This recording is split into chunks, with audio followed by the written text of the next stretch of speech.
دونهم ألم نكن معكم قالوا بلى ولكنكم فتنتم أنفسكم وتربصتم وارتبتم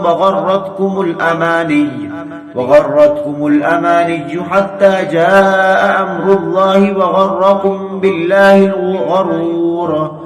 ألم يعن للذين آمنوا أن تخشع قلوبهم لذكر الله وما نزل من الحق ولا يكونوا كالذين أوتوا الكتاب من قبل فطال عليهم العمد فقست قلوبهم وكثير منهم فاسقون. اعلموا أن الله يحيي الأرض بعد موتها قد بينا لكم الآيات لعلكم تعقلون.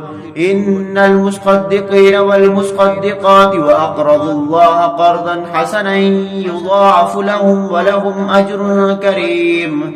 والذين آمنوا بالله ورسوله أولئك هم الصديقون والشهداء عند ربهم لهم أجرهم ونورهم. والذين كفروا وكذبوا بآياتنا أولئك أصحاب الجحيم. اعلموا أنما الحياة الدنيا لعب ولهو وزينة وتفاخر بينكم وتكاثر في الأموال والأولاد كمثل غيث أعجب الكفار نباته ثم يهيج فتراه مصفرا ثم يكون حطما وفي الآخرة عذاب شديد ومغفرة من الله ورضوان وما الحياة الدنيا إلا متاع الغرور.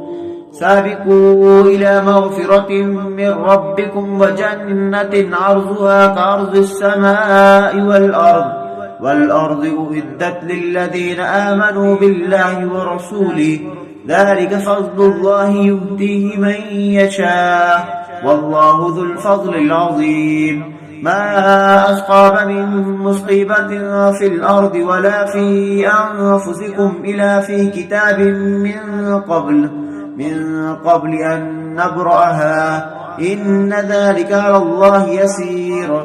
لكي لا تأسوا على ما فاتكم ولا تفرحوا بما آتاكم والله لا يحب كل مختال فخور.